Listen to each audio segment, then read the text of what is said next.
Manhattan is one of the most organized places on Earth. Perfect grid, straight lines, numbered streets. But then there's this.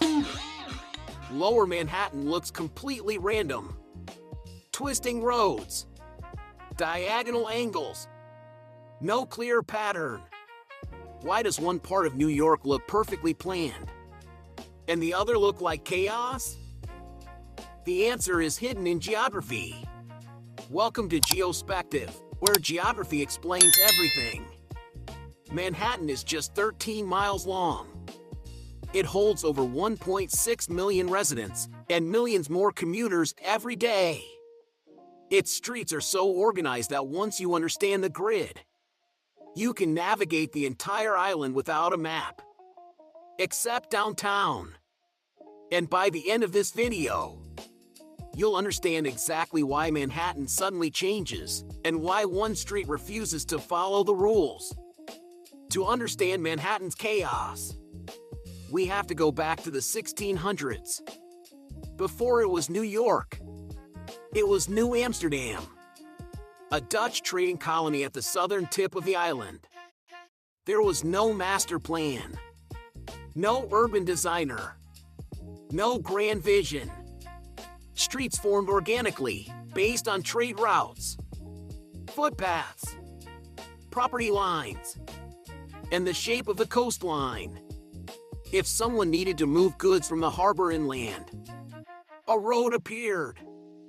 If landowners divided property, a street followed. It wasn't meant to be beautiful. It was meant to work. And that's why Lower Manhattan still looks irregular today. Because it was never designed, it simply grew. But geography played a huge role. Manhattan is an island. Water surrounds it on both sides. The Dutch settled at the southern tip because it offered the best harbor access. Trade came first. Planning came later. So the earliest streets followed the coastline, not a grid.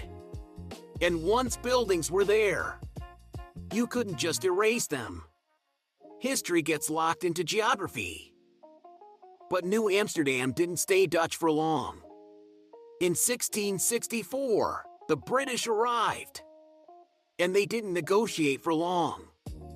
The colony was surrendered, almost without a fight. New Amsterdam became New York, named after the Duke of York. The British kept most of the existing streets, the existing trade routes, and the existing layout. They didn't redesign the city.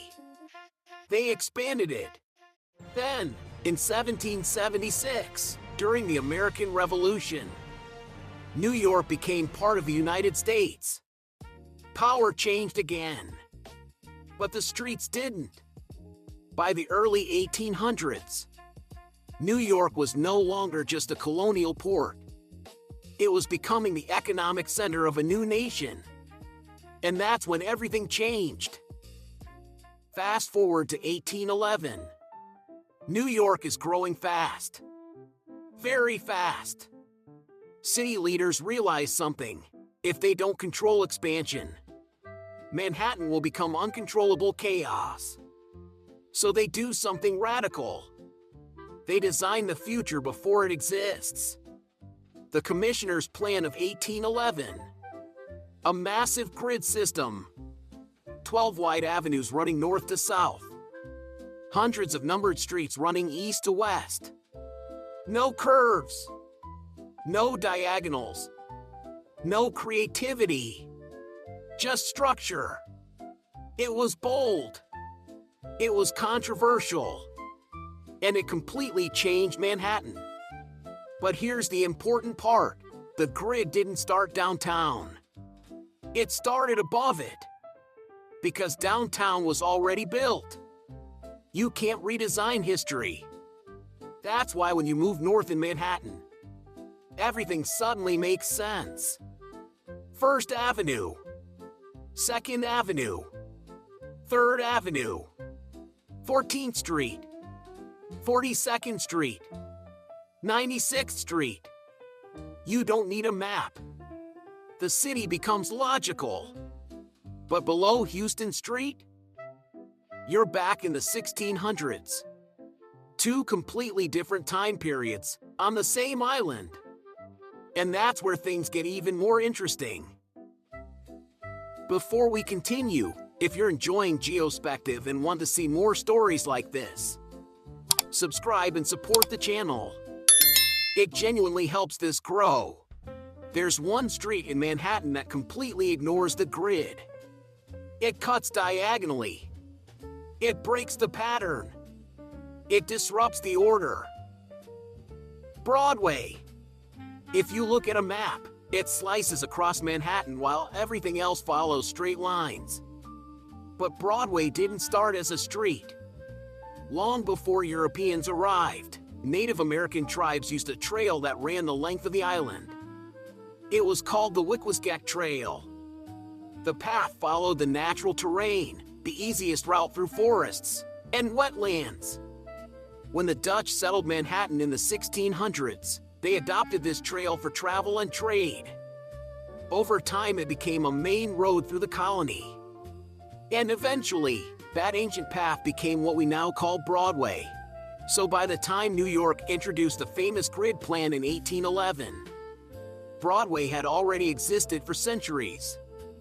It was too important to remove. Too many businesses. Too many connections. Too much history. Instead of erasing it, city planners built the grid around it. And that's why Broadway still cuts diagonally across Manhattan today. A path that started as a Native American trail now runs through one of the most famous cities on Earth.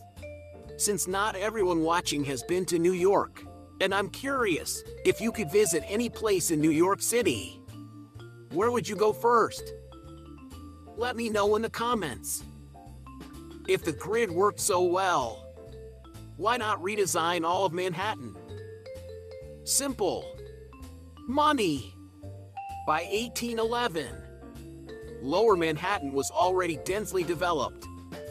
Businesses, homes, ports, churches. Destroying it to impose order would have been economically impossible. So they made a practical decision. Leave the past alone. Control the future. And that decision created the Manhattan we know today. The southern tip of Manhattan was chosen because of its harbor. That early decision shaped trade. Trade shaped roads. Roads shaped neighborhoods. And when expansion moved north, planners finally had space to impose logic. Two different growth phases. One island. Chaos below. Order above. All because of geography and timing. So the next time you look at a map of New York, you'll notice it immediately. The line where the past ends and the grid begins. And Broadway? That's history refusing to disappear. A Native American trail, still cutting through one of the most modern cities on Earth. Manhattan isn't random. It's layered. And once you see it, you can't unsee it. This is geoSpective, where geography explains everything. If you enjoyed this, subscribe and explore the world differently.